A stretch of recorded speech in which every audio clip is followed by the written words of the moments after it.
Good afternoon, everybody. We're here for advice from the Elf on the Inside.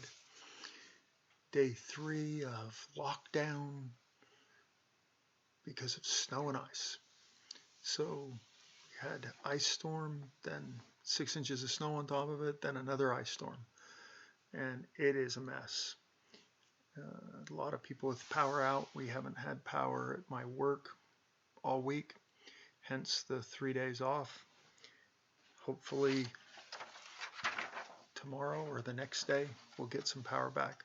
We're supposed to be above freezing finally, and hopefully things get back to somewhat normal.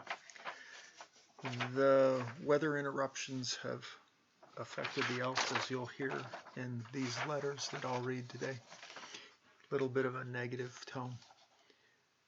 He really needs some questions from you guys to give him something to meditate on and think about other than how things are going right now for him in prison.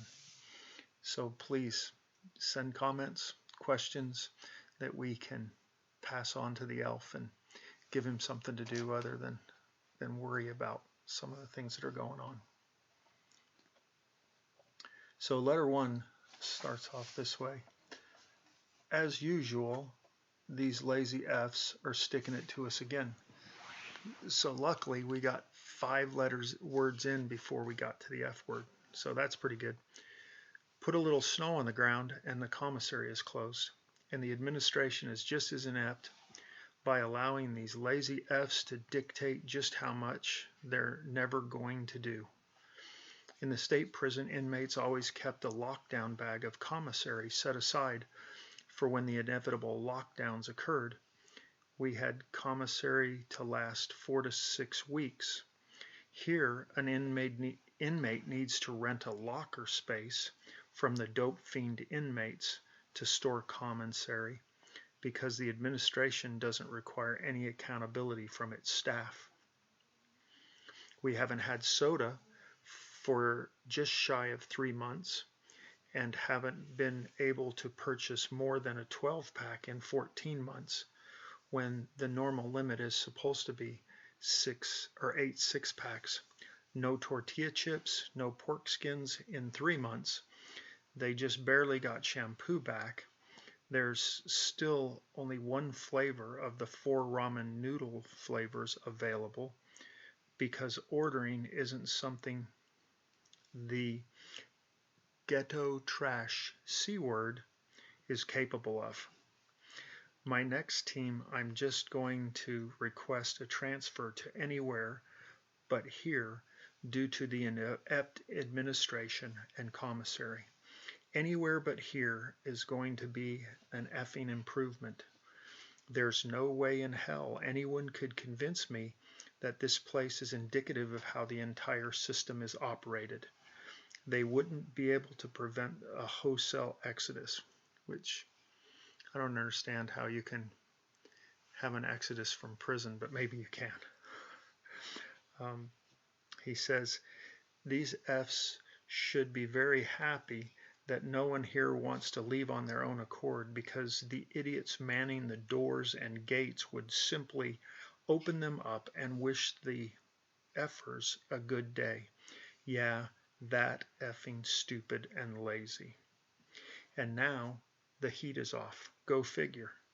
My wife tells me it's 50 degrees inside our house because the power company is turning the power on for 30 minutes and off for 15.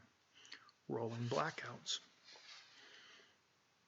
Okay, while I was typing this, the power flickered again and I ended up calling you, which, as usual, was too short of a call.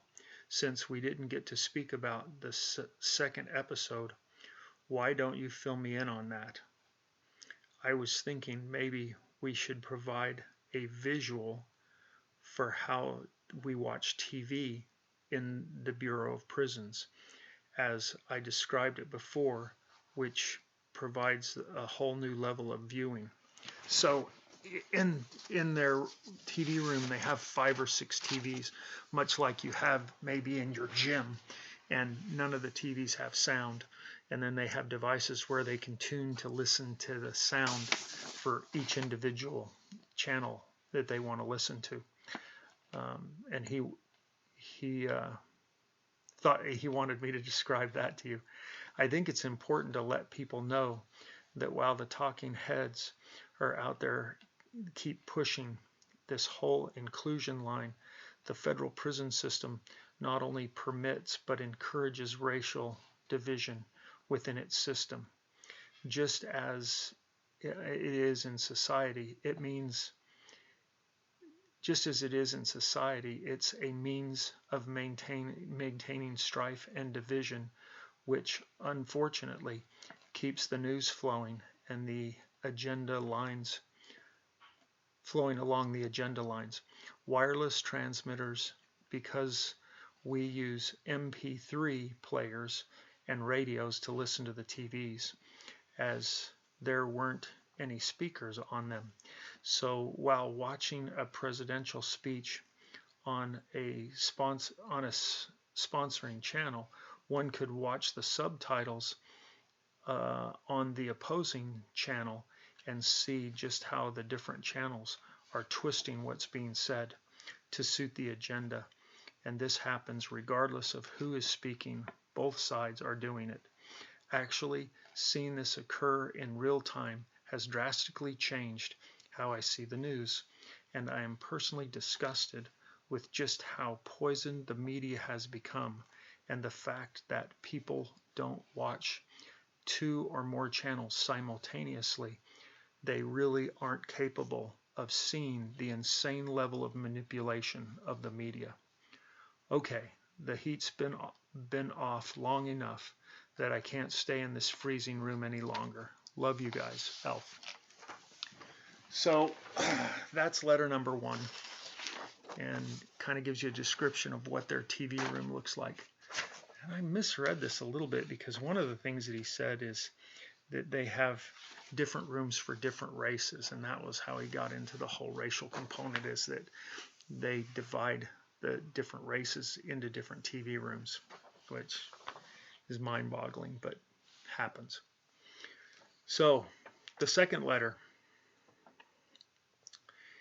he says, so I need to give your wife my Valentine's Day wishes. I woke my wife up early to wish her a happy Valentine's Day, and then when I called her about 7 hours later, I ended up waking her up again because she wasn't able to get back to sleep when I called the first time. So I'm guilty of preventing sleep. Laugh out loud. I hate 3-day weekends around this place. I hate these effing idiots I have to live with, and I hate the fact that the state of Texas effing lied and ended up revoking my parole and causing me to have to live with this bunch of effing weirdos. And let us not forget that I typically hate every effing one else in this S-hole because they take up too much effing air. Wow. Okay, that's a lot of hate. Now that I have that out of my system, I'll try not to commit any violent effing acts on my birthday, but I'm not making any promises, as I really hate being in prison on my birthday more than any other day of the year. Love you, brother. I hope you and your wife had a good Valentine's Day together, and the reason I didn't bother wishing you a happy Valentine's Day is I didn't want to encourage any conflict you might be having in your efforts to come to terms with your overabundance of gayness. What do you say to that? Trying to help a brother out, and that's what I get treated to. Besides, it wouldn't be healthy for you to lose your focus around me, as I just don't have any woke-ass tolerance in me. Love you, brother. The Elf. So, 2 pretty negative letters. Another birthday in prison. What a mess. Further bad things to say about the administration. I really think the elf needs to get to a work camp, and he can't do that until he gets parole from the state of Texas. So that's what we're really hoping for at this point, is that parole will come through. The request is already in, so we'll see what happens there. Well, hopefully the next time we talk, which will be on Sunday, the weather will be better. We'll actually be able to move around, and things won't be frozen, and we can move on with our lives. And hopefully Elf's attitude will be a little better. And hopefully you guys will send a few questions or requests to the elf that I can pass on to him, and then he'll have something to do and get us some good content going forward. All right, for now I'm going to leave you with it, and hope and pray that everybody out there is doing well, and that you guys have what you need to make it through this life. So we'll sign off for now. Take care.